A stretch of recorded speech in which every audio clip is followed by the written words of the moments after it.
Hey guys, this is Jason, and I am reviewing Glass Onion, directed by Rian Johnson, and once again stars Daniel Craig as famed detective Benoit Blanc, as well as newcomers like Edward Norton, Kathryn Hahn, Jessica Henwick, Kate Hudson, and Dave Bautista. It is a sequel to the 2019 film Knives Out, also directed by Rian Johnson, and it follows Benoit Blanc, who gets invited to a private Greek island with a group of people who are close friends of Miles Braun, played by Edward Norton. And when someone gets murdered, Blanc has to figure out who the killer is. I really liked Knives Out. I thought it was a fun and witty murder mystery film, and Daniel Craig was great with his over-the-top southern accent, and it had a good balance between the humor and the suspense. And I think Rian Johnson is a fantastic director. I really liked his first film, Brick. His second film, The Brothers Bloom, I've only seen once a few years ago, but I do remember enjoying that one. And after that, Looper, which is an awesome sci-fi thriller. Then there's The Last Jedi, and a lot of people had some things to say about that film. And for me, it has some moments that are very well done, even though overall that film is a mixed bag for me.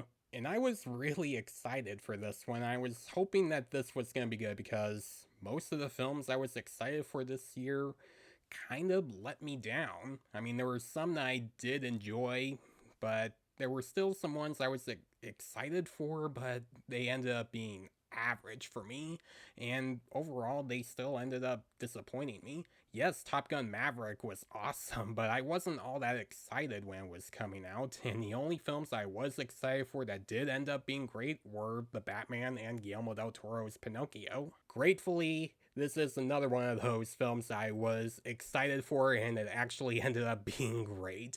Glass Onion is a really good murder mystery film and just might be better than Knives Out. First off, everyone in the acting has brought their A game into this. They all do a great job. Edward Norton is great in the film, Kathryn Hahn is great, Dave Bautista, and of course, Daniel Craig is once again fantastic as Detective Blanc. And his southern accent is a little more subtle than it was in the first film, because in the first film it was more over the top, and in this film he tones it down just a little bit for this movie. Another actress in this film that I thought did a good job was Janelle Monáe. I'm not going to say who she plays in the film, but for me, she's actually one of the standouts of this movie. This is also a really funny movie. The humor was very on point. It had some moments that made me laugh quite a bit. Just like Knives Out, this movie has a good balance of humor and suspense, and Rian Johnson does that very well because that's very hard for a movie like this to do, because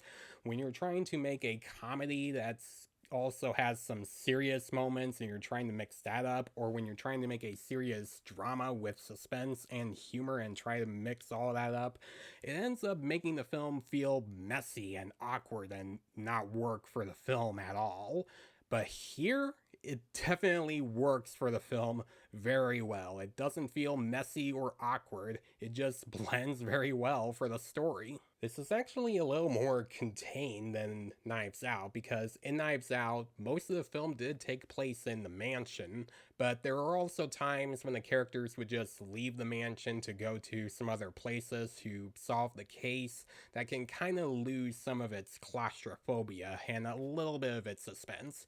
But here, they never leave the island at all because there aren't any other boats around the island to get them off after the murder happens. This movie also has some moments that you would think you would see coming or expect, and it switches them around for this movie and makes it feel completely different. Like, for instance, you get introduced to a character in the film that has a grudge on another character, and you think to yourself, yep, I know who that person's gonna be, or yep, I know this person's gonna be revealed as the killer by the end of the film.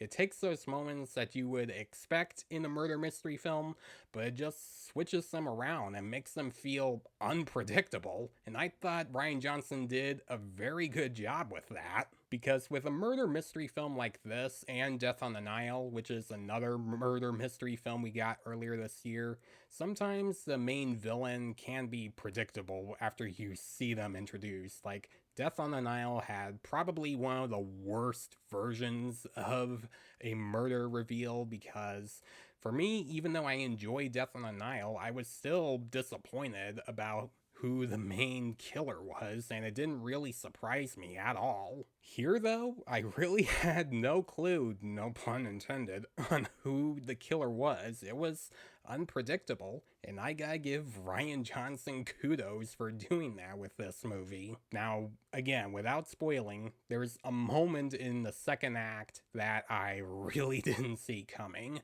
It takes a completely different turn that had some twists and turns that caught me off guard, and that rarely happens to me when I'm watching a movie like this. Glass Onion is a fantastic and witty murder mystery film with great acting, a good blend of humor and suspense, and great twists that caught me off guard. If you're a fan of Knives Out and you love murder mystery films, then watch Glass Onion on Netflix because it is definitely worth watching. I'm gonna give Glass Onion an A. So guys, if you did watch Glass Onion, what did you think about it? Did you think it was great and you thought it was a really fun watch? Or did you think it was over the top and it didn't really work for you?